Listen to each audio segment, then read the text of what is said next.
Hello, hello, hello. Good afternoon, Vancouver. Good evening, Ontario. Good evening, Nova Scotia, uh, uh, where Mark is coming from. So he'll be joining us shortly. And good evening, Philippines. So again, this is Student Patrol Bella, and who keeps saying that only your patrol has the answer. And this afternoon with me, Student Patrol Cherise, this Cha, is not with me today. She's still busy with something else, something else, something better. And but today I'm joining us this afternoon. Our two special guests, like what I said earlier, Mark is coming in, like joining in a few minutes. And what I have with me today, from Toronto, Ontario, Canada. Um, Yana, help me welcome Yana. She's the global business management human resources graduate from Seneca Humber, College, and Humber, she's now Humber, Humber. from Humber. I'm sorry, pareho pala kayo ni Natalie. From Oo. Humber College, and she is now working as an insolvency administrator. Please help me welcome Yana. Hello, everyone. Thank you for having me Nice to today, meet you. Mamshi. And yeah, so joining in with us is Mark Mortel. So there you go. Hi, good evening. Kamusta Hi, kayo dyan? Okay, Kuya Mark. Mark. Hello. Okay naman. So, kumusta? Okay naman ito, kakali ko lang work. So, kaya naman. I mean, Oh, yeah, sakto lang. nice. So Kaka-out ko please lang help me kanina eh. welcome Mark Mortel. He is an uh, occupational health and safety graduate, right? And he Yeah. is now working for IKEA in Halifax, Nova Scotia, as health and safety officer Uh, or we call it parang co-worker. Ganong level lang. co-worker. So, Oh, parang ordinary nice. co-worker lang. Ganun lang. Yun naman. Mm-mm. Nice. So, can you tell us a little bit about yourself? Let's start with Yana. Um, Hi. I've worked in finance in the Philippines. So I worked in banking before I came to Canada. I took global business management, but opportunities came after my program. So I took the challenge to enter the insolvency industry in Canada. So I'm currently working here for 2 years at Kundra Sharma and Associates. I'm handling mostly bankruptcies and corporate insolvencies. So yeah, there's that. I used to work at H&M for part time, but then yeah, I had to leave for more better opportunities, A I guess. better opportunity. Mahirap yan, taga-singil ka. So, how's that? Like, you're making arrangement with, like, payment arrangement with, No, actually, like it's for people that is insolvent. Basically, marami na silang utang, tapos kami yung oh, magko-consolidate. So it's oh my God. either they do Mm-mm. a proposal, for example, yung utang nila around 100K na, no? They could do a Yeah. proposal, they pay 50,000 and they pay it in 60 months. So 5 years, within the 5 years. They could do that. Or if they don't have the money to pay or they don't have a job, um, or they're having a really hard time, they could file for bankruptcy. And yun, parang ma-absolve na yung um, debts nila to That's give them nila. a fresh start. So that's one of the help that is different from the Philippines versus Canada. It really does give you the leeway to start your life again if you are Yeah. in really bad debts. Kasi Yeah. andun yung mga bad purchases, especially like credit card Mm-mm. purchases na parang, alam mo yun, yung mga usual newcomers, masyado silang na-excite sa dami ng approval ng credit card.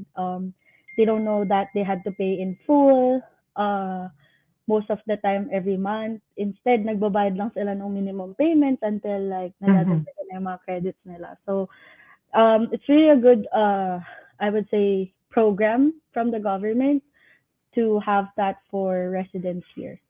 and even students have situations that they did file insolvency and they could be caught. Oh, talaga. Kasi meron kami situation now wherein um, yung isang international student, she rented a car.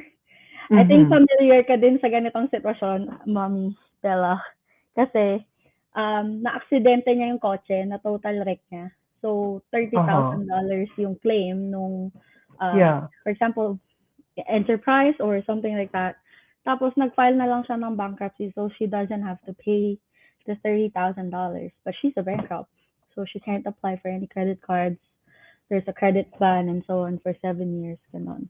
Pero it gives you that leeway to Oh, restart your financial stability. stability. So it doesn't affect your if you're applying for permanent residence in the future. So your Honestly, bankruptcy it situation doesn't wouldn't. really affect unless like the government will have a look at it and investigate you for anything like Mhm. fraud, mga criminal investigation. If may Mhm. mga credit, may mga purchases din kasi somehow na fraud purchases. Like, bumibili lang sila on a shopping spree tapos din alam naman nilang di kaya ng Mhm. bayaran.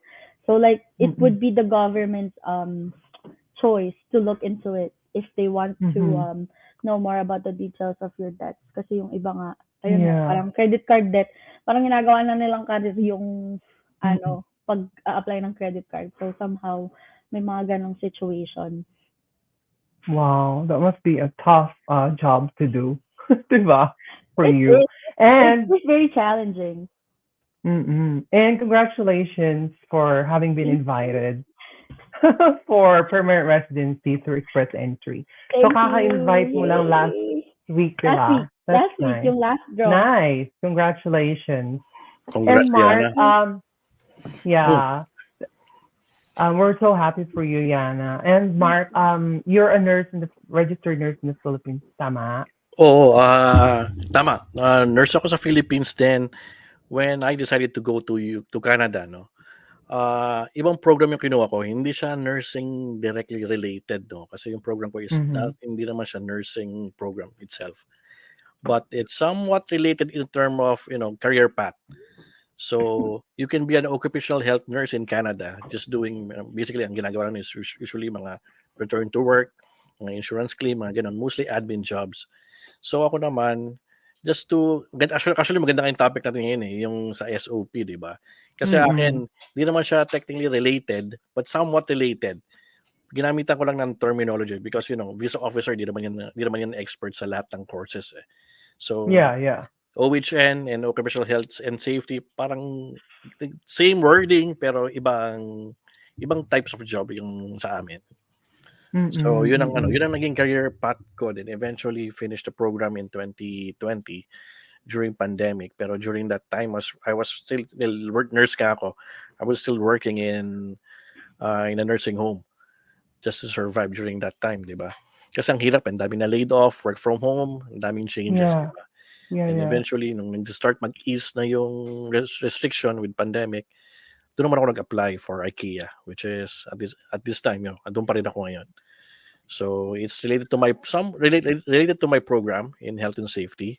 So doing a lot of audits, safety audits, and then Mm-hmm. inspections, and then incident reports kapag merong problema sa warehouse, any safety related sa store.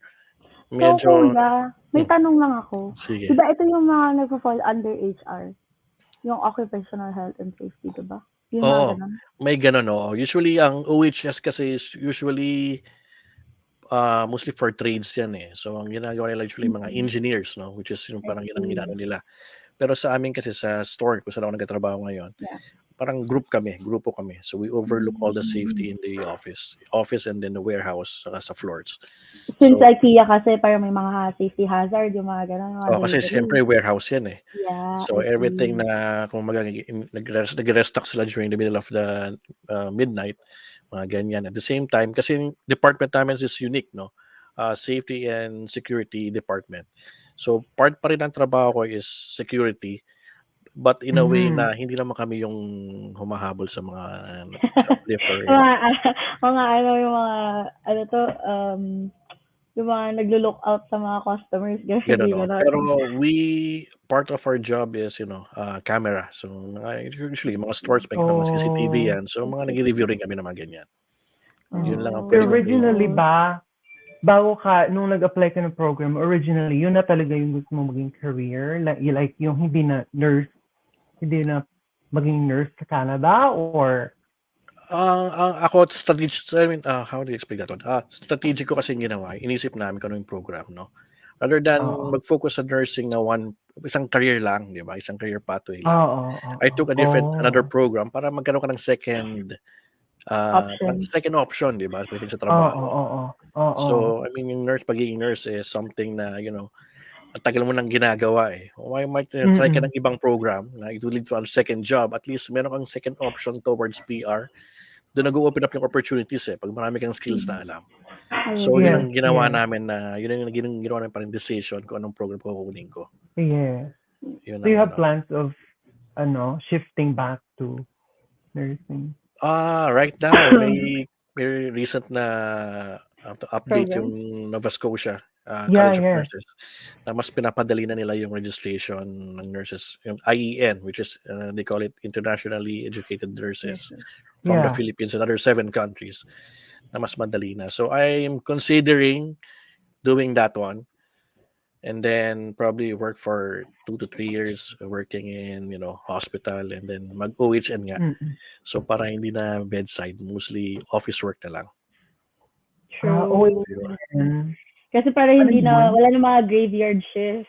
Wala nang Ganon. gano'n, saka hindi ka na papasok ng Oo. Oo. holiday, Yes. 'di ba, Ay, Monday stressful. to oo. Friday na lang, 9 to Mga 5. ganyan, mga admin na trabaho. OHN Or kasi pag na-work usually from home. yan, May quality of time may sa gano'n, ano. may gano'n. Actually, may gano'ng option 'no. Actually, yung ibang companies dito, naghahanap sila ng OHN, eh. Kahit LPN tinatanggap nila.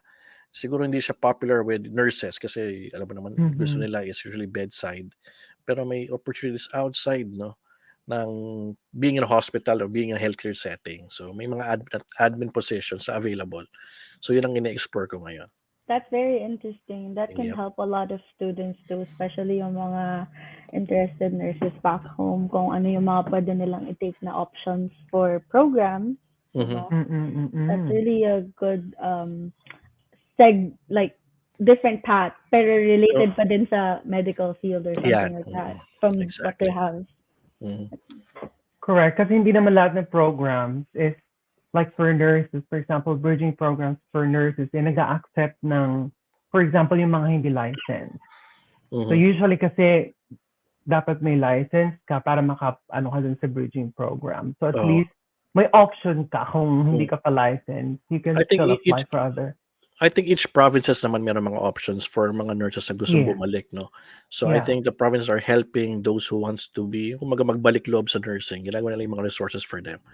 So, yun ang current trend ngayon dito. So Mm-mm. kaya ako kino-consider ko rin bumalik. I Oh, think that's meron nice. din sa Good. Vancouver at saka sa Alberta, Sa Ontario. BC, There's more actually yung na sister mga ko. changes, right, for IENs. So that's a Oo, good, ano sila ngayon good dito, chance kumbaga to. i-reimburse lahat ng mga Oh, expenses. yan. Oo. Ay, winner yun. Dito Oo. naman libre Like, yung bridging program. They even offer na pati NCLEX material, review material pa-provide nila. Oo, So, yung dito din okay. ata sa Ontario, wow. from what I Oo. heard, Parang like, ganito nga may din mga siya dito. pre-program. Kaya lang dito ano ka pa, ECA, magpa-educational assessment ka, tapos mag-IELTS, then mag-NCLEX ka. Ayun, oo. Actually, Pero kanina bayad lang. lahat. Kanina, ito, i-share ko lang kasi kanina naka-receive ng bagong newsletter from Nova Scotia College of Nurses na medyo mas madali na ngayon na parang yung board verification sa PRC. Nakalagay doon under doon sa description nila is kung kayang gawin online, which is meron alam ko merong website to verify your license sa PRC website. Pwede nang i-consider yun rather than taking the papers to PRC, paying someone na maglalakad para sa'yo. So medyo magiging mas madali yung options para sa'yo. Magiging licensed nurse dito. So yun ang That's nakita kong Wow. update amazing. kanina.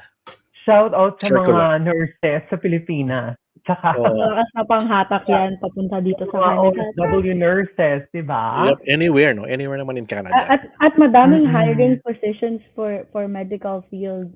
Yung Doesn't pa rin, have no? to Yeah, be nurses lang, 'di ba? So they could do a different path and they could still end up doing the nursing once they're here. Kagaya ni Kuya, like he's considering to go back. So like you could choose another field para mas malawak yung options mo pero you could always come back once the program is still available, 'di ba? Take chance. correct. At pag PR na, no? Maganda Ayun. nang kumuha ng mga programs, PR rate na. Ayun, tama. So, I mean, continue education, no? You improve yourself, as an Continuing, yes. individual. 'Di ba? Not just yung parang kung sa Pilipinas, kung gusto mo lang mag-upgrade dito sa Canada, madali naman eh. Wala namang Yes. age limit ang magiging student dito. So, pwede ka rin mag-IT if you want. Then, at least meron ka pang ibang option. Pag PR ka na, no? Mas madali na lang kasi yun eh. Mas 'Di ba? madali na, no? Mhm. Lahat ng Nandiyan na opportunities makakapag-loan ka mag-open. pa, Kapag-loan ka ng educational loan or yeah, something. pwede kang humingi ng assistance. Yun pala, ito, i-share ko lang din is, yung naging PR Mm-mm. ako, may kinuha akong program sa NSCC, doon sa Nova Scotia Community College, na free program. So, ito yung material handling, which is for warehousing, which is somewhat related sa trabaho ko when in terms of sa health and safety. So, it was given to us for free. 9 weeks yon. So, Wow. wala akong Ka binayaran doon ni o isa. PR ka na? Alin? Student ka pa noon? Ay, di na. PR na. PR na. So, Oh, nice. yung Only for PRs, di ba? only for PRs, I think pwede rin yatang those who has work permit. Pero yeah, I think pwede rin yata yung time na Mm. yon. So, technically, binayaran pa nga kami para mag-aral eh. They even funded PPE. Wow. Binigyan kami ng, ano ba yan? Hindi ko makalimutan, binigyan kami ng $500 gift card. Pambili lang daw ng safety shoes Wow. namin. Oh, So, winner. ganon. Parang, Pero 500. hindi naman ano kayo yun? inano na kailangan mag-work kayo dito sa ganitong Wala. Actually, tutulungan pa nga raw kami mag-work walang during that condition. time. Mm-mm. So, kumbaga parang it's a re-entry program. I-share ko lang kasi it's parang program by the government. Yeah. It's with NSCC and Mohawk College Mohawk College. So, Oh, it's a joint program. So, abang-abang lang ngayon na minsan may mga free programs na binibigay that's true. for PR, which is, tanggapin nyo na. So, when I check yung ano ba yun? Tax return ko kayo, hindi naman nila kinount yung mga ginasa sila para sa akin eh. So, libre talaga. Talaga. Oo, So, ganun din yun sa Wow. cousin ko. Parang mm, well, citizen naman siya. So, parang nag-pay siya ng PSW ngayon. 6 ayan, yeah. months for free. Mhm. Tapos, meron pa siyang grant na Ayun. nakuhang money kasi hindi siya nag-work. So, Mhm. tapos single mom pa siya. So, mas malaki pa yung grant niya. So, Oo. kumbaga, ang daming opportunities. Just take advantage talaga. Kasi, Oo. di ba, yun, kagaya nun, free naman. Ano, Oo. di ba, Binigyan pa nga parang akong pang-groceries utility. eh. Binigyan nila ako parang Wow. $300 gift card pang-groceries ko daw. Sabi Amazing. ko, okay. Tanggap lang kami ng tanggap kami magkakaklase. Yeah. Wow, So, that's good. Kasi kung hindi naman sila nag-expect sa inyo after, di ba? Like, oh, wala naman kayong agreement or walang Usually terms and naman. conditions na dapat dito ka mag-work or i-deploy ka nila somewhere after. Basta mm, binigyan ka lang Oo. ah, ng free Go. free Upgrade. school. free upgrade, no? Gano'n. Free upgrade talaga. Kumbaga after completing the program, Wow. 9 weeks lang 'yun eh. Pero yun nga, Oh. meron ka ng certificate ng material handling, and then you can apply for warehousing jobs, tanggapin naman nila 'yun. Meron pa yung parang meron pang certification exam na sagot din nila yung bayad. Pero Okay. hindi ko na tinake kasi wala akong oras. Like, good. What after diba, talking about the opportunities you guys take advantage of being Canada. How to get one of one of the most important things that you should prepare when you're come here as a student. Ayan, hello daw sabi ni student patrol siya, si Besh from Florida. Nasa Florida siya ngayon. O, di Oh, ba? Ay, pa-shout siya out. na. Yeah. Ayan. Hello. Hi, Besh! Kumusta ang Florida? Namiss ka namin. So, ayun. So, back to what I was saying. So one of the most important things that you should prepare is your statement of purpose. Ano nga ba yung paano nga ba mag-craft ng magandang SOP that wins the heart of the visa officer? And this afternoon, we're going to talk about the common mistakes most students make in writing their SOP that could lead to visa rejection. So I'll be sharing a screen. I prepared some presentation here.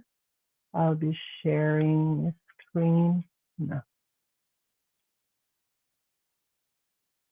Bakit ganyan ang screen?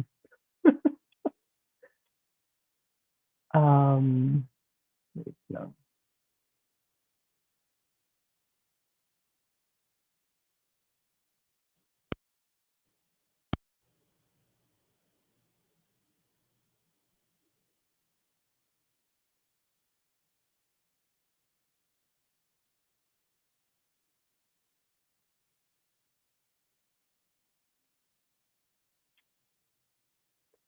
Um,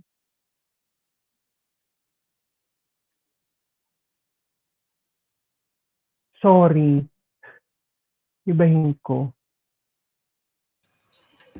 Um,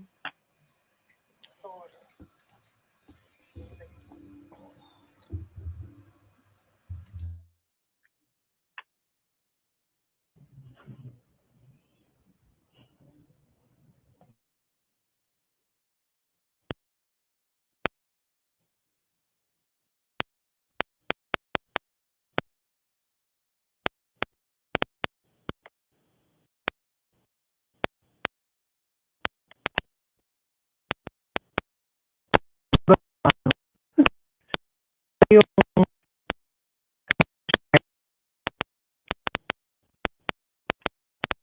um,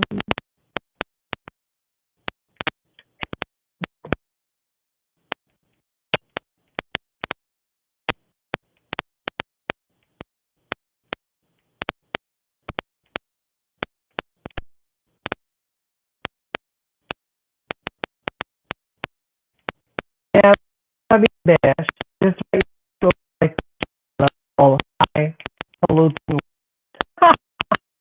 oh, we are. Why is here? Nagka-cut off Ayan siya. na. Ayan, okay na. Ayan, okay na ba? Yan, okay na, okay Yes. na. Yep. Ayan, sorry na ano. Medyo nagbago kasi yung may binagong feature. But as I was saying, so we're going to zero in on the common mistakes most students make, which are the reasons why their visas are denied or refused.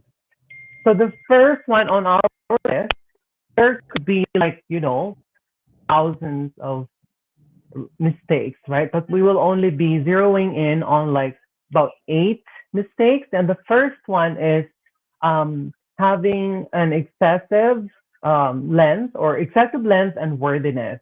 So, so the admissions committees, or let's say the visa officers, have limited time to review your application.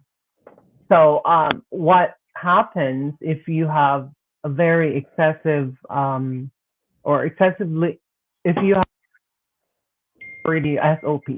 So it can actually bore or frustrate the visa officer and can reduce your chances of making a good impression, leading to your visa being denied. So what you could do here is to stick to the page or word limit. I would say about 1,000 to 1,500 words, but we'll hear from our SOP masters later what they would say, and then let's see here.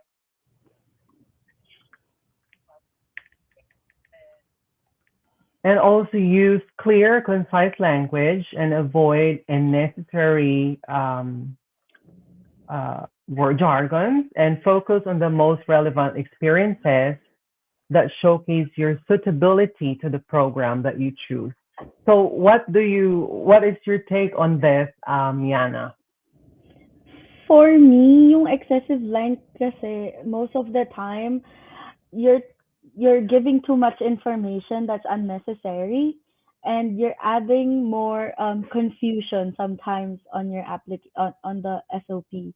So it's always good to be concise and precise in terms of doing your letter, so that Mm-hmm. you just go straight to the point, go straight to your background, go straight to the story of how you really decided to take your program, why you took it, and why the school and why Canada. The more you say, the more it's confusing, and the more you have to justify Yes, um, yes, this and that. You know, true. I've seen a lot of applicants na mga ginawan ko dun. And also kapag may mga nagpo-post sa mga groups, right? They're like, oh, pwede pong pa-check. It's very excessive. There's too much information that's Yeah, unnecessary in yeah, the yeah. application. And nakakalimutan nila na the goal for the The statement of important purpose is part. what's your purpose to study and what's your goal at the end of this. Um, ang daming reason, tas ang daming nilang gusto mangyari at the end. Like, gusto nila mag-business, gusto nila magkaroon ng career, gusto nila ng ganito, ganyan. At the end of the day, you have to choose which one you want to end up with. So, it's always good to be concise and precise with the application. Best is to maybe 2 or 3 pages, kasi yung iba ginagawa nila, yung SOP nila, tapos nandun na rin lahat ng information, like fee schedule, nandun na din yung, Is there a word uh, limit that you suggest? May ganun ba? honestly, not the word limit. It's more of on Page? the pages and just Oo. focus on the wording. Just make it simple as a letter na sinasabi mo lang na this and that. Mhm. Because Walang the other, drama, yeah, no? the other part is you can always, lagi ko to sinasuggest, you can always make a fee schedule, explain yung, explaining yung application mo, for I mean yung bank statements and so on. But on the SOP, make sure na it's only focused on the purpose of study, yung reasoning mo lang talaga and yung background na gusto mong i-justify bakit ito yung program, bakit ito yung gusto mo mangyari. So yun for me. Mm. How about Mark? Halimbawa, you don't have, it says here, you focus on your most relevant experiences. So I assume that it it refers to work experiences, but not necessarily. But if you don't have like work experience, for example, I have a student who doesn't have work experience. He's a pilot, commercial pilot in the Philippines. But for you to apply to become an airline pilot, you have to apply for the licensure exam. You have to have flown for about 1,500 hours, and he only has 500 hours being a commercial licensed pilot. So, what would you discuss in your SOP kung wala ka namang work experience? Akin, no, hindi naman ako subject expert sa SOP, no. But in my opinion, no, ako kasi during when I applied, meron din akong gaps sa work experience. No. Naging tambay din ako Mm-mm. once in my lifetime, no. Pero ang ginawa ko is you structure your SOP na you're doing something from the gaps, no. Sabi mo kahit Mm-mm. tambay ka, pero ang trabaho ang natapos mo is nurse ka, registered nurse ka. You can always put na, yeah, I've been updating my, first aid training. I've been attending conferences Yeah. just to block Yeah. off yung mga gaps na nangyayari, no. I mean, during my time is talagang mahirap yung may oversupply ng nurses. So, may talagang makapasok sa trabaho. Pero I keep my license na up to date, my trainings Yeah. up to date, my certification up to date, and that you can put that one in your SOP. Hindi mo na kailangan sabihin na wala kang ginawa. Mm-mm. That would give a negative parang impression, 'di ba? Correct. So, yun ang tip ko sa ganyan. Isa pa is, hindi mo rin kailangan sabihin lahat, no? May mga taong nag-send sa akin ng SOP nila just to review. Pero Mm-mm. when I read, pag binasa ko na, parang lahat, yung buong buhay nila, at kinukuwento na nila eh, di ba? Kunento na. So, you don't tell everything, no? Pagdating sa SOP. I try to talk to some of the international students, no?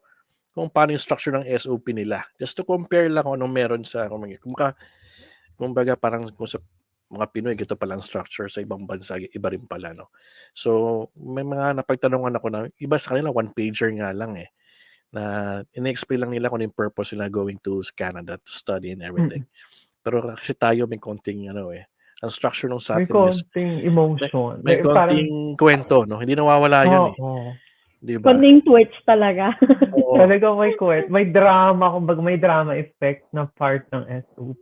'yun ang ano, pero hindi naman kailangan lahat madrama 'no, kasi Mm. kung hindi naman yung iba na-approve dahil sa awa 'no, kung wala ka Correct. talagang funds 'no, eh, ako kahit Yes. ako visa officer di kita i-a-approve, 'di ba?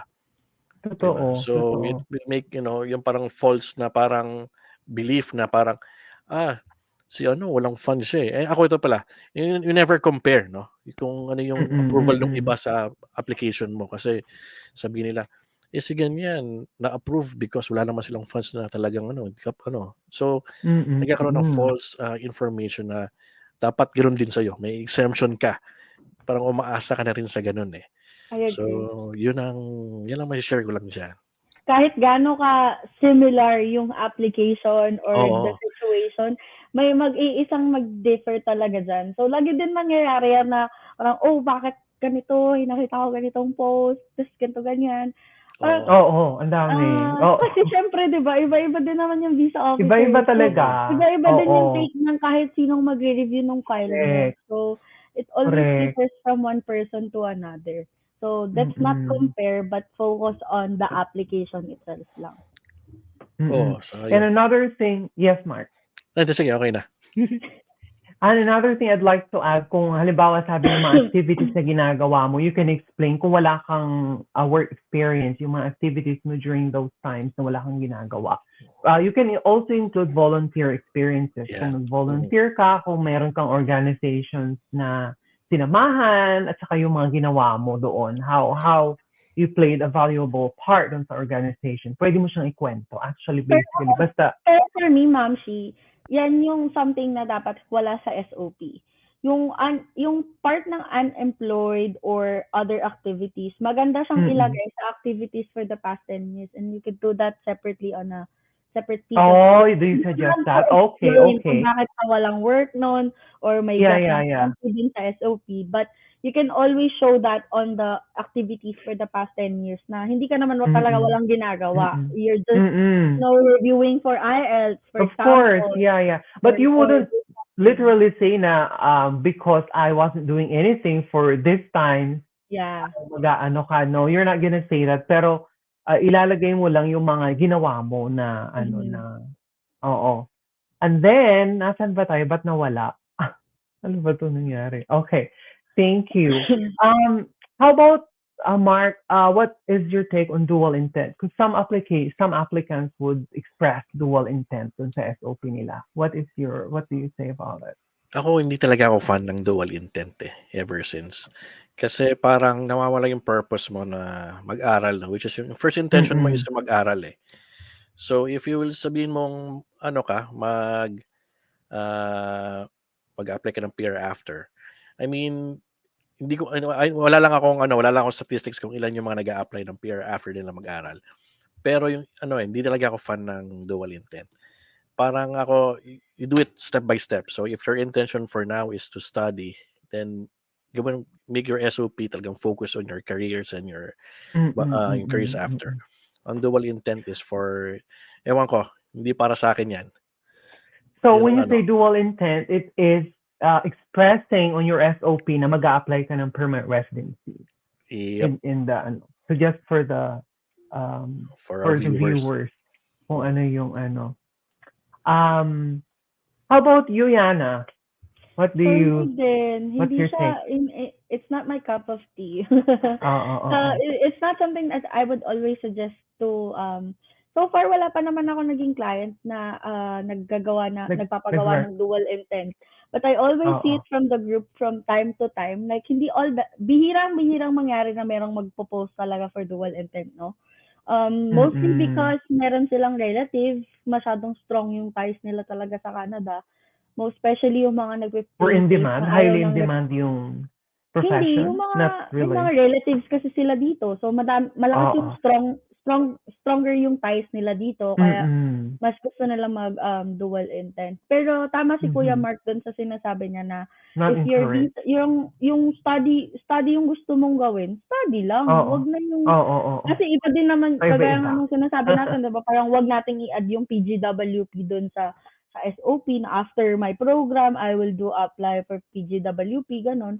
I mean, Mm, at the end of mm. the day, edi ibang application na din yun. Tas, di mo pa naman sure kung ma-approve ka Mm, ba or matatapos mo mm, yung program, mm. di ba? Kasi yung That's iba dito, right. See? like totohanan namin, like, di naman din lahat nadadalian mag-aral. So, di mo pa nga sure na matatapos mo yung program. So, like, why were you trying to jump ahead of 2 years Oo. na from the Oo. from application, di ba? So, it's better to Oo. just focus on the study talaga. Mm. Thank you. And so we move on to the second one. So it says your grammatical errors and typos. So errors in grammar, punctuations, and spelling can seriously undermine the credibility of your SOPs. So what happens if you have a lot of errors and typos in your SOP? So this could actually suggest to the visa officer a lack of attention to detail and can give them an impression that you're not serious about your application. No matter how, alam ko, seryoso ka, no matter how serious you are, but having some errors and typos in your SOP can give them that impression. So, what would you do to avoid? So, it says here, proofread your SOP multiple times to catch any errors. So, ang ginawa ko dati sa akin, pinaproofread ko sa mga kaibigan, sa mga kakilala, kung sino-sino pinag-anuhan. Diba? Just kasi may mga errors tayong hindi nakikita. And you can also use grammar and spell check tools to identify mistakes. Grammarly can help. And then, like yung sinabi ko, ask friends, family, or professional editor to review your SOP and provide feedback.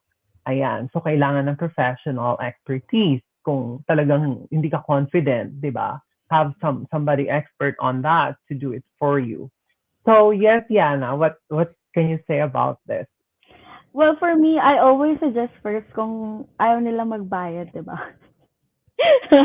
Hindi naman kasi You don't have well, audio. alam mo, oh, sorry. Hello, meron ba? Hello? Meron? Okay.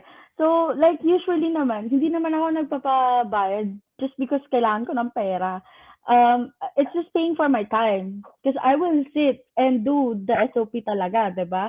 I'm gonna focus 100% of my attention to your I can't letter. hear you. Bakit kaya? Wala.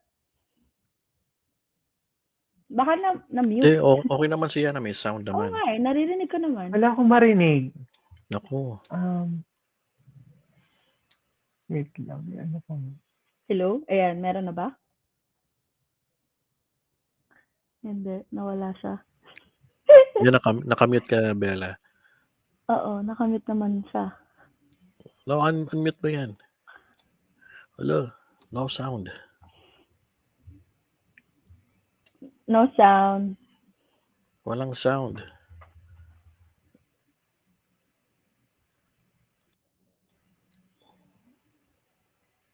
Unmute mo yung mic mo. Wala, yung sa'yo i-unmute mo.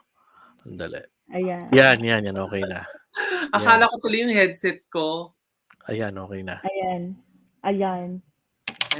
naririnig mo na ba ako? Oo. Yan, okay, go. So, ayun nga, sabi ko kanina is, usually I ask for the payment. It's because I focus on their SOP. Like, kaya ko lang naman nag-charge for payment is because I want to help at the same time, of course, pay for my time to look at it. Yeah. Professionally. For sure, right? It's because yung mga grammatical errors, it's very common naman. Syempre kasi we're human. It's very technical. So, you can always use Grammarly if you want. And there's always friends. Before, I used to ask my friends to look at the documents I do and then give them a part or so and so until talagang ako na lang yung nag-check. And then, I usually suggest kapag ayaw magbayad ni client, And then I always just tell them that you can always ask your friends or family to have a second look kasi it's always best to give that second eye para Mm. kasi ikaw yung gumawa ng document mo eh. Ikaw yung gumawa ng report or Di mo whatever. manonotice yung Hindi errors mo siya mo. ma-notice. Yes. Yeah. Masyado kang familiar. Tapos hindi mo din makikita yung flow Yes. ng SOP. So, mas maganda na merong somebody else to look at it. It doesn't have to be a Mm. professional. It can be friend or Mm. family. And it can always have that you can always make sure na spelling check sa word, tapos mag-grammarly, or best suggestion is go to Google Docs and upload your document and then makikita mo din doon yung ibang errors if so and so. So, kung ayaw magbayad, it's okay. Then, you can always do that on your own. Correct. Yes, Mark, do you want to add something? Mag-agree lang ako kay Yana, no? So, talagang ganun. Kung wala ka talagang pambayad, you talk to your friends. Meron naman yan eh. May kaibigan ka Mm. namang tutulong sa'yo. Pero, yun nga, if you want, kasi ang akala kasi ng iba pag pinapa-proofread mo is they will, parang yung chances of approval mo magiging okay, di ba? Taas. Ina-expect Oo. nila na parang nagbayad ako eh. So, might as well ayusin nyo yan para Mm. ma-approve ako. Pero hindi yun talaga, no? Mm. Kaya Correct. dapat, if you don't have the time, time para mag-proofread ang sarili mong gawa is, magbayad ka. Wala namang masama eh. Diba? Or Mm. ask friends. Yun lang naman talagang options natin dyan. Or use, the applications na magko-correct sa mga grammar. Yeah. Correct. At saka, mami, Tama. gusto ko lang i-add, yung mga iba din kasi, like, of course, ang daming professional editor nga, no, na nagkalat Mm. dyan. Madami talaga. Mm. Like, madami naman talaga tayo dyan. Since Mm. lahat naman karamihan, professional, di ba? But, Yes. there will come a time na sobrang mura. Tapos, grammar tsaka period lang yung pinagkaiba sa kama. So, parang, anong inaayos nyo? Like, nagpapabayad kayo ng what? $35? $50? Tapos sasabihin natin sa mga ibang SOP, like marami din naman mga nakakasabayan na kakilala na mahal sila Talaga? maningil. Pero syempre, makikita mo naman sa Pulido. gawa nila. Oo, Mhm. pulido. Yes. So, it's not just about the price kasi masyadong minsan inisip nyo, sobrang mura. Mas mura doon. Sige, doon kayo magpagawa. You get what you pay. Yes, you get what you You pay get what for. you pay So, for. ang dami Oo. ding sitwasyon na ganun yung nangyari na meron din ako mga refusal clients na nanggaling sa ibang editor. Tas, yun nga, ganun nga, mura lang. And so you gotta make sure na yung mga gumagawa ng SOP nyo is hindi lang dahil sa pera nila gustong gawin. Oo. It's because Oo. they really wanna help you get your approval. So yun din Correct. naman yung dapat na end goal ng kahit sinong proofreader is to Yes. get approval for your application. Not just yung pera-pera lang, diba? Hindi yung parang business lang Correct. kayo. You're just another client. Correct. I agree. So our next one here on our list is a logical flow, which means poor structure and organization. So if you have a well-structured and organized SOP, it helps you to convey your message to the visa officer. And if you don't have this, it could lead to the visa officer having difficulty following the train of your thoughts. So what would you do to avoid this? Start with a captivating introduction that sets the tone of the rest of the SOP. Use clear, coherent paragraphs to develop your main idea. Create logical connections between your experiences, goals, and the program you're applying to, and conclude by summarizing your main points and reiterating your enthusiasm to the program. So sa akin, sabi dito to start with a captivating introduction. So it doesn't mean, yung mga iba kasi may mga quotations, parang mga Dr. Phil, parang Dr. Love. So what do you say about that, Mark? Ano introduction? I mean, for introduction, no, kung gusto nila maglagay ng quotation, ba't hindi? Pero ako personally, ayoko talaga yung gano'n eh. It adds more parang, hindi ko alam kung matuwa ako o hindi. Makaawa or parang, ewan ko, kasi iba kasi gumagana sa iba Parang yan eh. I have seen applications na sinishare nila yung SOP nila na merong quotations talaga or saying in the first introduction, no. So iba Correct. mapapaniwalang ba't siya na-approve, no? Pwede pala 'yon. Pero kasi ako whatever works for you, no. Kung gusto mong i-add siya, hindi kita pipigilan. Pero for me, I mean, go to the point na, no. Correct. So Straight to the point talagang oo. talaga.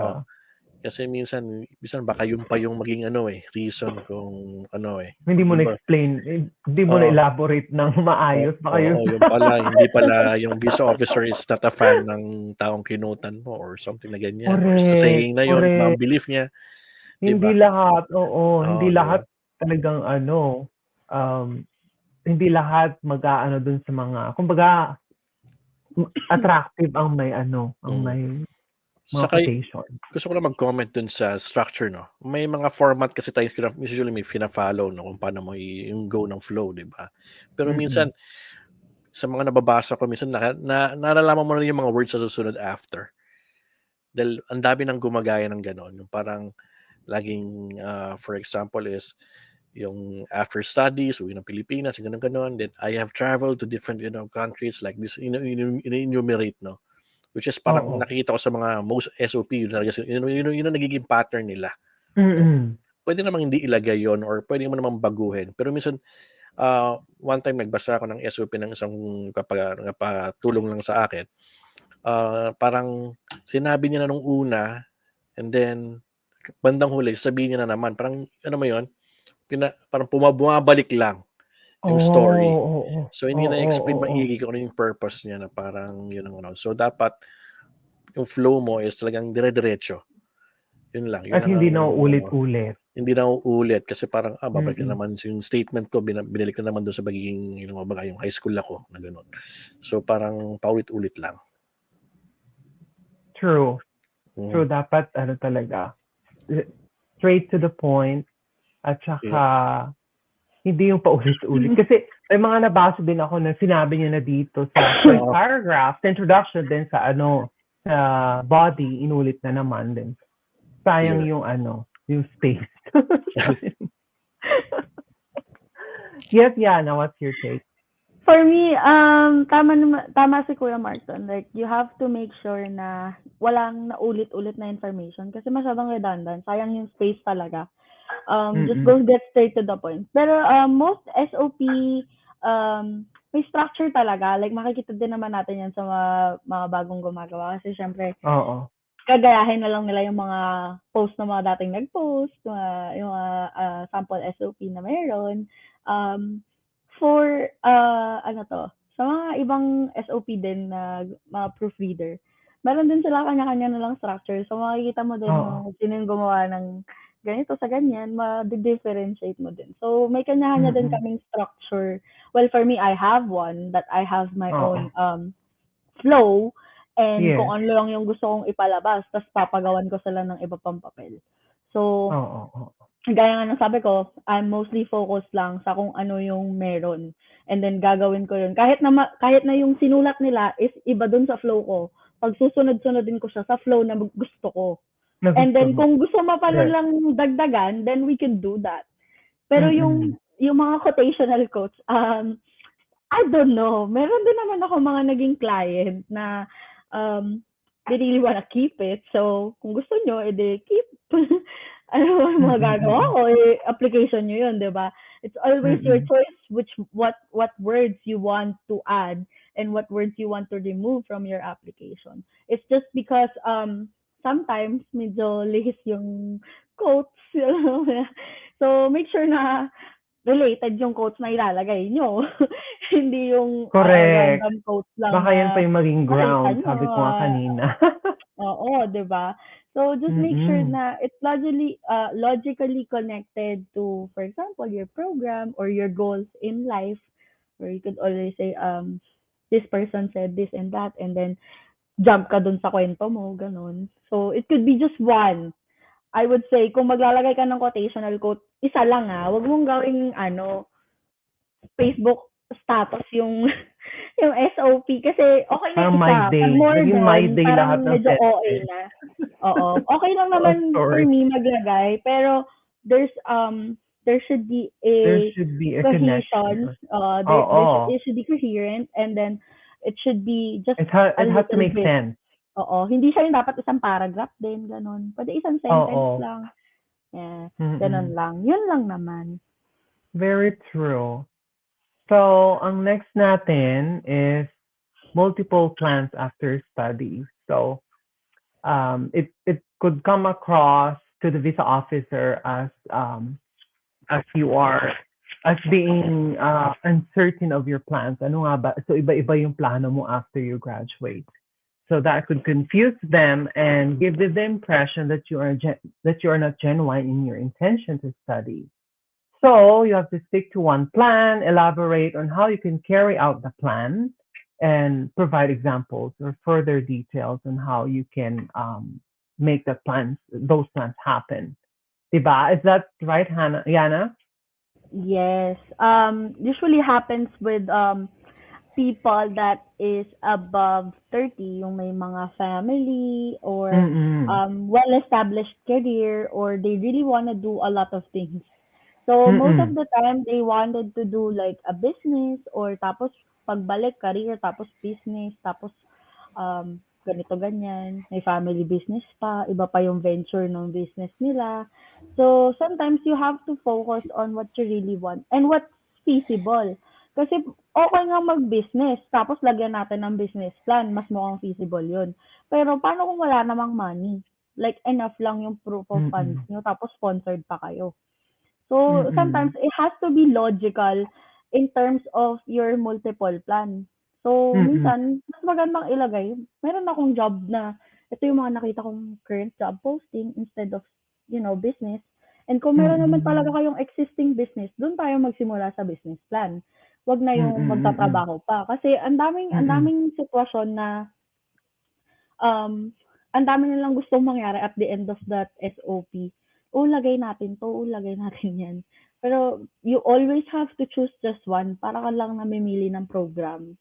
Mm-mm. So, you have to make it genuine din. Kasi kung ang dami Mm-mm. mong gusto, magmumukha kang undecisive.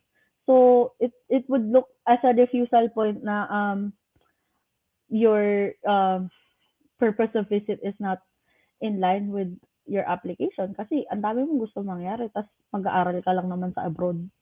Eh, yung iba naman afford mo naman, pwede mo naman mag-aral sa Pilipinas ng for cheaper education, 'di ba? So Mm-mm. you can always get another job, you can always upgrade another program sa Pilipinas. So bakit you have to study abroad? So you have to really justify that uncertainty of your plans.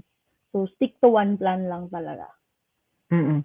So in terms of plan after studies, kasi very impractical na after you graduate, di ba? You spend this much and everything dito sa Canada, and you would go back home telling on your SOP that your education will help you find a job opportunity. Is it worth it na mag-work?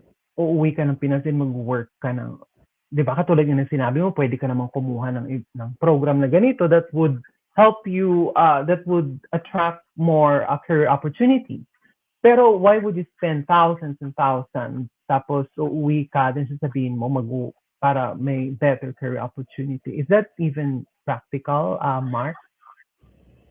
Ako hindi ako expert sa ganito yung yung genuine yung plan mo after studies, no. Pero i-share ko yung ano yung ginawa ko yung sa akin. Mm-mm. So, ang ginawa ko noon, ang nilagay ko kasi sa akin, 'di ba? Mag-aaral ako ng OHS para pag-uwi ko ng Pilipinas, ano mo yun, parang magiging part ako ng yung mga I made reference yung sa mga plans ng government, which is I can still remember yung nilagay ko sa SOP is after ko makuha yung OHS diploma ko in Canada, I will go back home and apply to jobs na in relation to health and safety, which is that time sinabi ko na parang yung government is meron yung build project. Minention ko Mm-mm. pa nga yun as a concrete example na merong Parang ako opportunities yata din after. nag-mention yan. Yan. Merong concrete example, 'di ba? So, yun ang Mm-mm. ginawa, yun ang nilagay ko doon sa parang programs ko after studies. At the same time, nilagay ko rin kung ba't ko siya kukunin sa Canada. sinabi ko na during that time is yung OHS is offered I think sa UP, and then there's one school pa yata. Pero taking OHS in a different country, mas comprehensive yung learning, mas comprehensive yung Mm-mm. subject na kukunin ko, which is magiging Mm-mm. more marketable ako pag uwi ko ng Pilipinas. So yun ang ano. Yung others would submit like reference letters from their managers, no? Yeah, Wala yeah. namang masama doon. Nag-submit din ako niyan. Pero more realistic na ang nilagay namin doon is he will discuss future opportunities in the company, but not exactly employment, no? So Oo, ibig oo, sabihin, oo, oo. after mag-studies, you have diploma, I mean, uwi ka ng Pilipinas, apply ka sa company, we will discuss it after. Hindi naman sinasabing, we will offer you job right away. Mas realistic Mm-mm, yung mm-mm. meron kang you look forward na discussion Correct. compared sa parang may yung iba kasi nagsasabi na i-hire ka namin after, 'di ba? And sino bang company willing mawala yung isang tao, yung isang employee nila na hindi naman nila yung sponsoran, mababalik i-rehire nila. So for me, yun ang Yes. nag-work sa akin. Yun ang personally, yun ang nag-work sa akin. Give concrete examples na meron sa Pilipinas, and how your education will help you in your career, no? Mm-mm. Not even towards nursing, but different career. So yun lang ang comment ko Mm-mm. pala. Is there any other, for example, wala ka namang work experience sa Pilipinas, and then, pwede bang mag-ask ng employee, paano ka makakakuha ng reference? Ano? Diba wala kang job, wala kang experience. Hindi ko rin alam eh. Is Siguro there, you paano ko ba explain? Ano kaya magandang option doon? Yung sa brother ko, example, yun nga, business ad yung kinuha niya. So sinabi lang na parang gusto yung sa Canada to learn yung e-commerce, no, which is yung online business na maging success ng Amazon or any online here na i-adapt niya sa Philippines after. So parang ganun. So mostly hindi ko rin alam, baka swerte lang din because of visa officer were lenient approving, pero depends. Pero for me, you make it simple. You have a concrete example of your career after studying. Wag yung marami kang option na tayo ka ng business and then mag-venture ka mm-mm. sa ganito. Medyo, for me, unrealistic na yung maraming option eh. Saka, yun nga, stick ka lang doon sa plan mo. Mm-mm. That's right. Yes, Yana, you were about to say something kanina. Sorry for Yung sagot interrupting. dun for me, yung sagot dun sa walang work experience, like fresh graduate, madami akong naging client din na gano'n Oh, na fresh talaga. Oo. grad, Yeah. currently, like, puro mga JO lang yung work, or kahit na wala talaga, meron kasi high school graduate lang eh. Tapos mag-a-apply Mm-mm. ng college dito. Best example that I would say is in terms of business kasi, for example, business management, right? Or anything Mm-mm. marketing, human resources, you can always see on your SOP na there are opportunities that you're looking for, which is like transnational, multinational, international companies that is located in the Philippines, that is a hub, and you have to make sure that you make the right like mentions of these companies kung ano yung goal mo. For example, I work in finance, so I mentioned JP Morgan and Chase. When they were working in the Philippines, they have a BGC location. You have to really do thorough research to make sure that opportunities will come your way, since you have that internationally Mm-hmm. educated certification from Canada. So you have to go big Mm-mm. time kung ano yung mga pwedeng jobs na available. For example, for JP Morgan, Correct. KPMG, other like financial and legal. For example, if you Oo. if you had a program sa Pilipinas na finance or something, and then you have to make sure na yung pagbalik mo ng Pilipinas, yung available opportunities na i-mention mo dun sa SOP mo is I-mention. related dun din sa inaral mo. Para Inaral mo. Mm-mm. hindi man siya magiging There's a more than the logical. same of the salary na pwedeng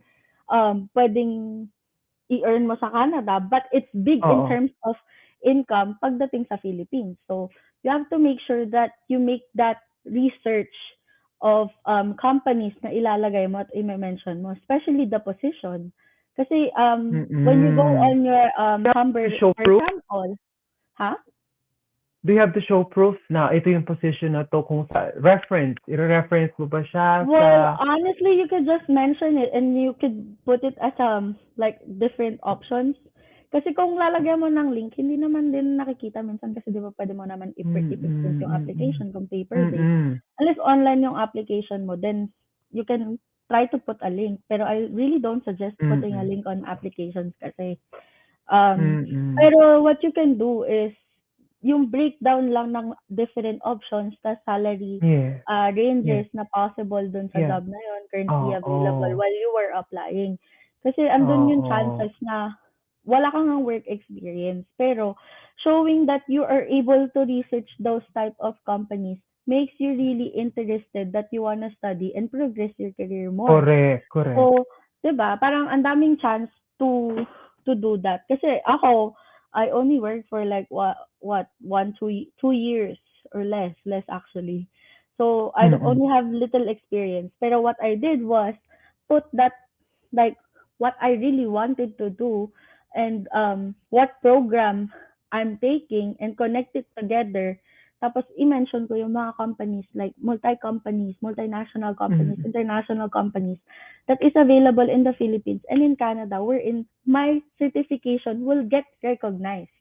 Kasi Correct. syempre, yun na yung magiging angat mo sa ibang applicants, di ba, from the Applicant. Philippines. You have international certification. So you always have to make that um what do you call this, research. Effort This to applies do a to kahit research. may Do kahit, your kahit due. yeah. Mm-hmm. Kahit may work experience ka, maliit man or malaki, 'di ba? If yung plan mo talaga sa SOP is to come back to the Philippines, you have to make sure na match lahat, like research talaga lahat. Correct.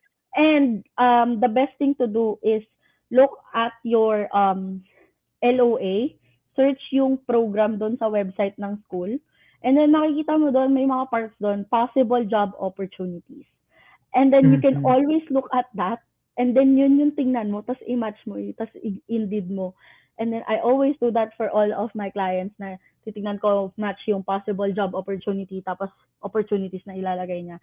Kasi andun na sa website eh, lahat ng information na kailangan mo. Pati yung mga subject na or courses that you have to take from example Humber or Seneca, nandun nasa website ng school. So all you have to do is make that highlight para masabi mo na, oh, itong Yes, program na yes. to wala sa Pilipinas, 'di ba? So Correct. you can that makes it that you can focus and stick to one plan para Mm-mm, naka-focus lang mm-mm. lahat sa isang plano lang talaga. Totally agree. Thank you. And the next one here is random reasoning to take for a take. What's this? Random reasoning to take a program or for a program or course of study. Sorry about that.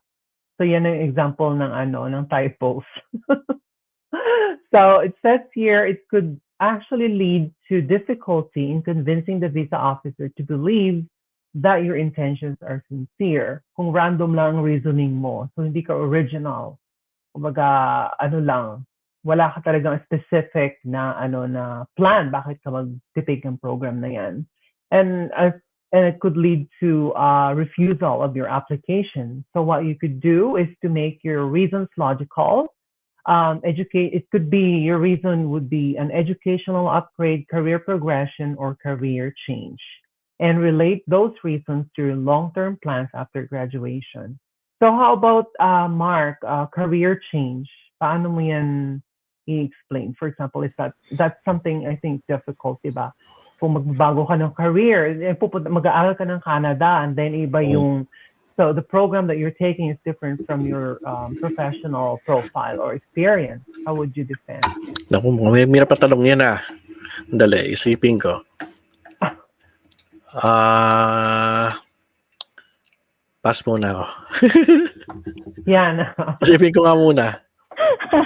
Sure. Ano ulit yung tanong? Okay. So kung career change, how would you justify on your SOP? Your work experience is different from the program that you're taking sa Canada. Oh, before we started earlier, remember? I did my cousin. So she had a master's in nursing. Yeah. and she never worked as a nurse. So medyo challenging because she wanted to take supply chain business management. Um, so you have to justify all the time that you wanted to take a different program because it doesn't make sense na bigla mo na lang gusto mag-business, 'di ba? After taking a master's, you already have your master's certificate and stuff. Tapos bigla ka magdi-diploma business management. So this one is that she wanted to study formally for business because she was running a construction business. She was about to start a construction business. So Mm-hmm. random reasoning kasi there will be times na meron gusto ko lang. But sometimes it's hard to say that on the SOP to say I just really wanted to study, diba? So it has to there has to be a situation where you come to think of it na ito talaga yung gusto kong i-take. I really wanted to do for example, for me, global business management. Actually, hindi yun yung first choice ko. First choice ko is paralegal. And then somebody talked me out of it, applying for global business management because of the opportunities, not just in Canada, but in the United States. So I did mention that on my application. Na I really wanted to take a paralegal course, but at the time, somebody influenced me to choose global business management and gave me that reasoning that um, there's more opportunities in business and I would be able to grow from there and upgrade my career if I really wanted to because the program from Humber College there is a bridging program to connect it to a master's degree. So you can all you see that this is the reason why you always have to make um, a logical reasoning and a lot of research on your program because you have to know why you're taking this. Kasi yung iba Correct. parang, oh, sinabi lang kasi sa akin, maganda daw tong program na to, di ba? Oh, There's some usually. people who, you're taking, you're an engineer, oh, try to take construction management, oh, project management. Like, some people doesn't even know what project management is. They would even Correct. comment, what's project management? So, you always have to look at and research first before leading to that SOP. Kasi kung nasa SOP stage ka na, tapos hindi mo pa rin know yung reason why you wanted to take this Mm-mm. program, then Mm-hmm. malalos ka talaga for writing your SOP. Correct. Kasi Is it you don't safe have to that say, insincerity na pwede ma-refuse yung application mo kasi hindi mo din alam yung gusto mo pala talagang gawin, di ba? correct. Is it safe to say na mention mo na career opportunity sa US? Is that correct? Did I get it Mm-hmm. correctly? So, in mentioning your career opportunities, does it have to be only in the Philippines or how about abroad? For example, kukuha ka No, dito ng nursing or bridging. no. Then would it be okay to mention your career opportunities sa US or sa ibang For me, I bansa apart did. from the Philippines? For me, I did. Yes, yes. Because that's what I really wanted to do. You know, I really did mention looking for opportunities in Europe and the States because I want to go big. Uh-huh. So it So doesn't you can take the risk and say that you really want to go big. This is mm-mm. because Which is I want to true. go That's big. what you want. Yeah, Exactly. yeah. That's So it very really genuine. it is a chance. It really depends kasi din kung gaano ka feasible yun. Kasi kung meron ka ng Mm-mm. family, paano pa magiging achievable yung moving from one place to another, di ba? That's And I'm a right. single applicant, so I'm very movable. But I always have to go back home, which is my home ties with my parents.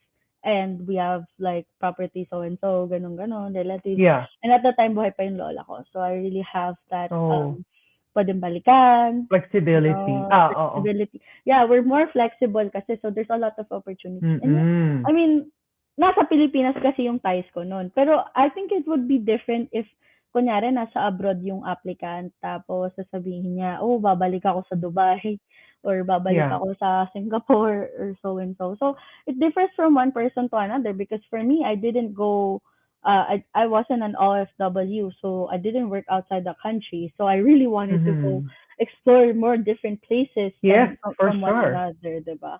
So Oh, it having differs. right. So mentioning different career opportunities not only in the Philippines but also abroad. So it's not going to affect you having multiple plans, diba? It's not translating to you having multiple plans. Is that No, it correct? doesn't. No, Because if okay. you want to progress the career, kasi nga you're targeting multinational companies. Correct, Multinational correct. companies. Like there are That companies that makes would sense. give expatriation, like especially dito sa Canada, ang daming expat, right? They Mm-hmm. do that. So there's a lot of opportunities that can be open. So if you just know Correct. what you have to say and Do some may research especially yung may mga talaga. experience. I think I have one na photographer siya, tapos madami siyang naging travel experience, ganyan, ganyan. So, very, very much so that you have to make your own research about what you wanted to do on the program and Oo. how do you want Oo. really your career to progress. Kasi yung iba To nga, di naman progress. talaga nila gustong bumalik ng Pilipinas. So, meron din iba na You, parang 'di babalik ba? sa Oo, Japan oo. or Wala pupunta ng naman. ibang Mm. lugar kasi mas maraming opportunity doon or meron yun nga, parang nagpunta siya, gusto niyang magpunta ng Japan para maging animator, to have more chances there kasi doon yung Mm, animation mm. gano'n or sa Mm, US merong mm. mga Disney I think for somehow like that from what I remember. Mm. So, give a chance to yourself na hindi mo lang din ilalock in sa Philippines kasi madami Oh, din namang yes, that's opportunities right. abroad. 'Cause So, it's a yeah, risk maging though. limit. It's a risk pero kung ma-explain mo siya properly, why not, 'di ba? Correct. Do you wanna add, Mark? Akin lang is tawag dito, diba? To avoid this mistake, no. Akin dito is educational upgrade, career progression, and career change, no. Meron kasi iba parang pinipilit nilang itong gusto nilang kunin program eh. Because kasi sabi Narinig na, nung okay. maganda, Sabi-sabi. maganda daw, ganun ganon. Oo. Sabi ng relatives ko sa dito sa Canada, ito daw ang magandang program para sa akin. Marami yang Tapos ganyan. eventually parang ikaw hindi mo rin alam kung paano mo siya i-connect sa sarili mo, no, na parang ang hirap, no. Pero kasi when you apply for your study permit, you have to check yung based from your experience, based from your education, ano yung mag-match, no. Though may mga discount Correct. tayo tinatawag na you can change program once you're in Canada, right? As long as there's there's available slots in different program. Yes, So pwede ka magpalit ng program eventually, pero pagdating kasi sa study permit application, it's more just technical to eh. get here. Just to Oo. get here, yun lang ang gagawin mo. So kung Mm. ang natapos mo is nursing, gusto mo man ng nursing related program, pwede naman. Then pagdating sa Canada, gusto mo mag-iba ng program, pwede naman. Wala namang pipigil sa'yo. Di naman pipigilan ng IRCC dyan eh. Once approved ka na.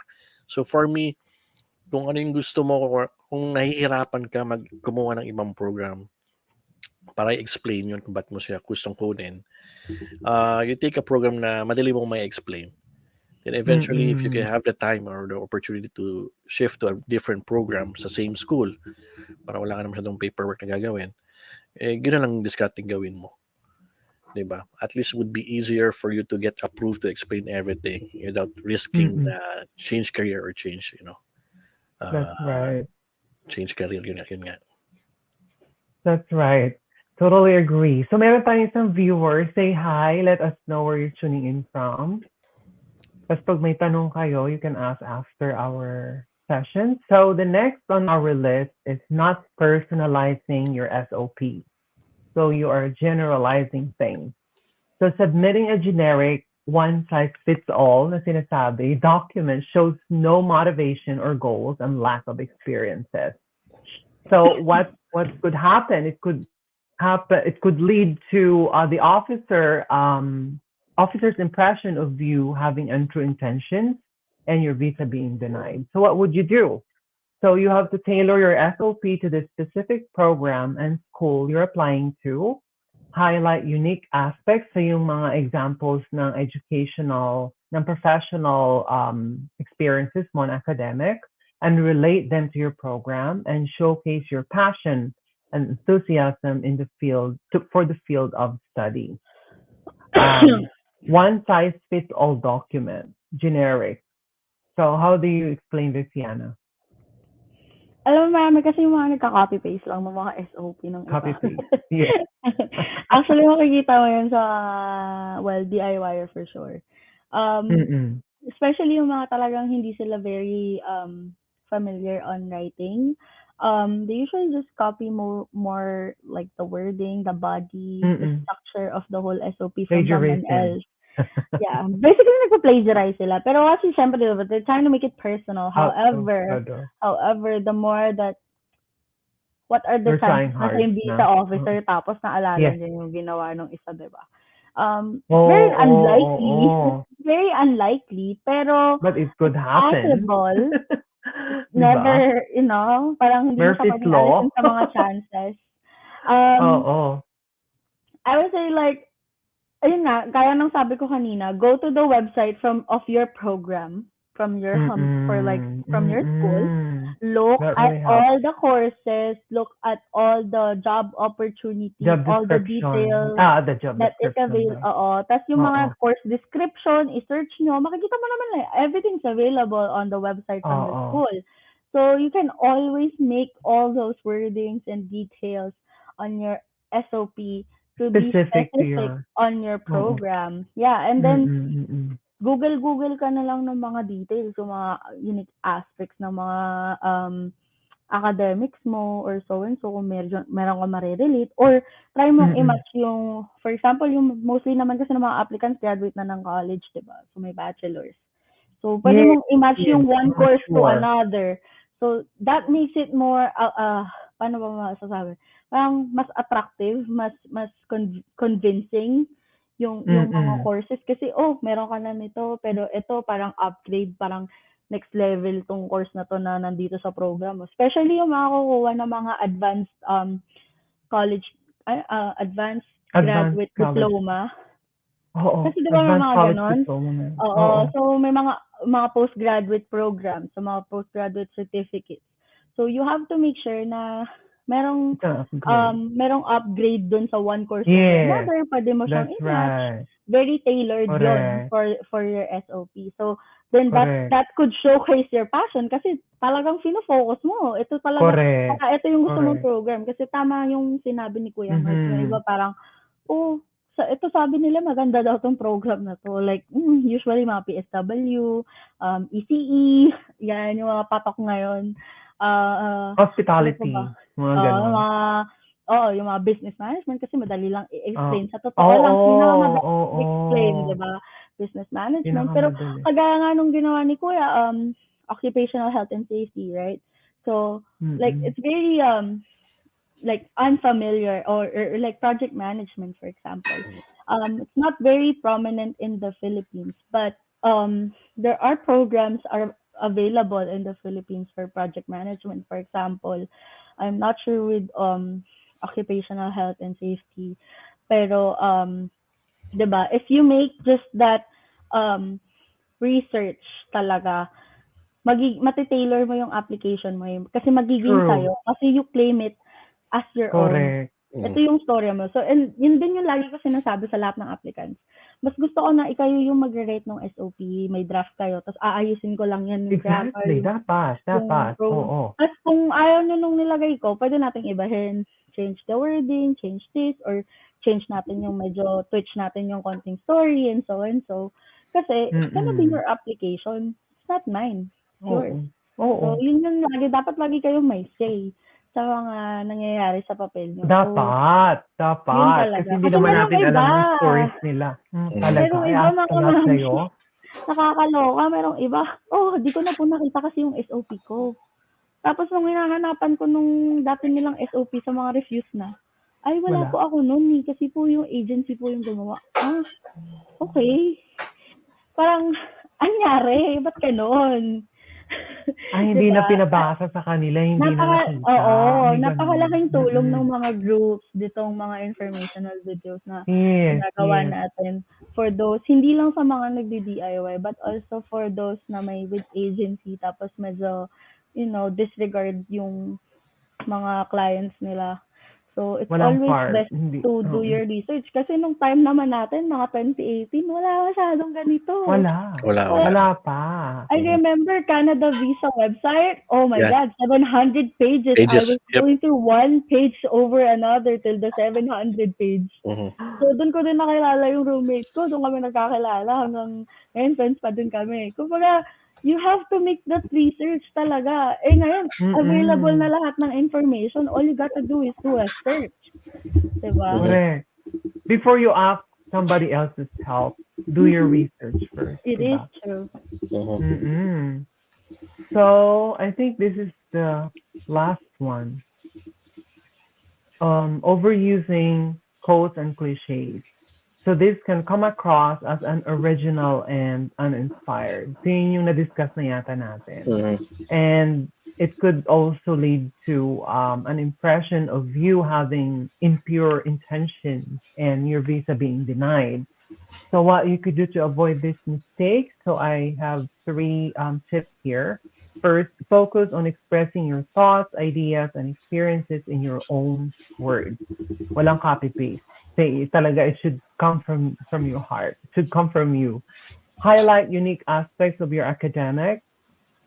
And I think ano na to, parang hindi napalitan yung dalawa. So yung una lang, focus on expressing your thoughts, ideas, and experiences in your own words. I'm sorry, parang naulit tayo. So yun, yung mga codes. So na-discuss na natin yan kanina, yung mga codes and everything. So do you guys want to add something?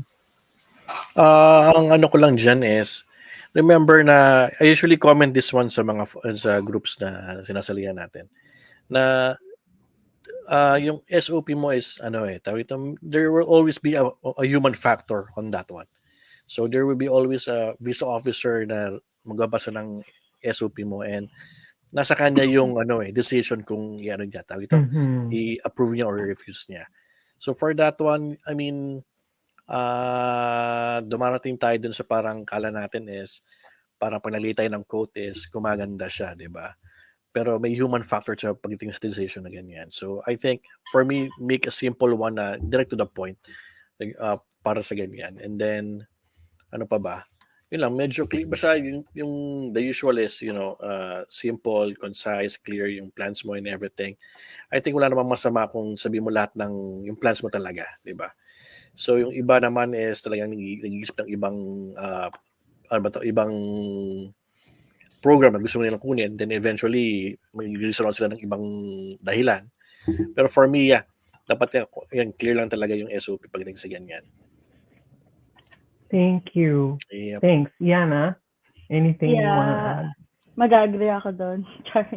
And alam mo, nag-iisip ako, the best person na example dito, si Ate Cha, di ba? From math, I think, to culinary. Yes, Because BS that, Math that, that to is what she culinary. really wanted to do. Mhm. So, wala Mm-mm. namang masama sa mga career shift. Wala din masama sa stay on your track and keep your field and then progress from there. Pero, what I would say na best suggestion is look at the documents that you have from for the table of contents, from SOP to financial documents, the fee schedule, activities for the past 10 years, plus yung passport stamps, education, work, um, best of all, look at your resume. So, ito, kagaya nito, overusing ko, highlight unique aspects of your academic and professional journey, di ba? So, look back to your resume and then go to the website, connect. So, laging Mm-mm. nandun yung kung paano mo gustong mag-progress yung career mo. Kasi ito nga yung purpose natin is to study when we came here. And Mm-mm. if yung iniisip mo lang is yung PR after, then yung mas parang ang unachievable niya. Kasi ang long term pa niya, like, hello, 5 years na, magpa 5 years na ako dito. And karamihan sa mga kakilala ko na PR na din. And I have to wait and I have to be patient. Sometimes mawawala ka na sa track mo, 'di ba? Pero andun Mm-mm. yung dapat focus kasi ako na nag-study lang ako. Nasa PGWP pa ako nung nagwo-work ako. So wala pa ako ng mga IELTS nung time ng PR to PR. So like Mm-mm. one at a time. Minsan gano'n. Kasi ako, single ako. Wala akong ano eh, wala akong hinahabol na time at the Yes. time. Pero kasi mag-expire na yung visa ko, charot. Yung PGWP, 'di ba? So mag-expire na. So kailangan ka na mag-focus doon sa PR application. However, it's not Oo, bad oo. naman to have like multiple plans. Pero when you're doing the SOP, just focus on the study kasi mas maganda na andun yung pure intention natin to study. Kasi if you remember, 700 fake documents, mga pinauwi, and so. Oh yeah, from India. Oo. It's very a hot topic these days because of that. Kasi mainit ngayon. Like may mga what do you call this? Student visa applicants for interview. Have you heard? So may mga for Oh. interview na ngayon, nakakaloka. Meron nga Oh, daw talaga? April 10, 12. Oh. May mga nakita ko eh. Kasi dami ko post. May mga Saan na-interview mo po ba ano? dyan? Mhm. May mga Oh. ganon. So, you Ano yung know, mga Pinoy from oo, Philippines? oo, Philippine applicants? sa mga Oh, Pinoy. wow. So, sabi ko, wow, so hindi lang enough yung statement of purpose. Kasi yung statement of purpose, ito na yung visa interview mo. Mhm. Mas Diba? parang mas mahirap yun. Interviewing ka talaga. Kung baga Yes. ako, hindi ka nagsulat ng SOP, paano na? Yes. So, Patay. you have, Hi to Loreto that's why, Eugenio, so that's Junior. why, you have to know Mm-mm. kung ano talaga yung laman ng SOP mo. Kasi kung pinagawa mo lang Exactly. din yan sa Oo. iba, tapos hindi mo din pala sure, Alam. mahirap yun. Kasi meron naman Mahirap. talagang, before naman talaga, meron daw talagang personal interview from time to time kapag sketchy daw yung application. Mhm. Or random lang talaga. Mm-mm. Pero nawala So siya at least during pandemic. they're giving them the chance na mag-explain through I guess interview. so. Hindi Kasi na pero i-refuse. hindi naman unusual yung personal interview. Kasi from time to time din daw, before 2018, meron din naman from what I Oh, read na ganun ba? mga interview. Random. Mhm. But since nagkaroon ng, what you call this, pandemic, syempre Mhm. na-lift yun para i-close yung mga visa offices, Yeah. right? Yeah, So, I yeah, think yeah. yun yung isa dun sa mga dapat nilang i-look out for coming up with this application sa mga susunod pang months. Kasi, for sure, maghihigpit talaga yung immigration in terms of, Mm-mm. like, lahat tayo affected. Oo. Kahit anong country yan, basta visa application ng student affected. Parang mga before, di ba, yung mga immigration, ganyan, lahat naman Yeah, yeah. nag-change. So, you just gotta be ready and make sure that yung statement of purpose mo, enough na para hindi ka na matawag sa interview, di ba? Correct. Dapat yun ang i-make sure mo. Sandyan ang ating mga experts and professionals you can ask help from. And yes, Mark, do you want to add something? Wala na, okay na ako. Thank you, thank you. So, it's very helpful ang ating session today. And thank you so much for, I think that's about it. So if you guys have any questions, just let us know. And thank you so much for having us this afternoon. Thank you, Mark, and thank you, Yana, Thank for you for having sharing me here. your Thank you for having experiences, us. tips, and everything. Thank you so much, and enjoy the rest of your evening. You too. Bye. Okay, Thank bye. you. Bye.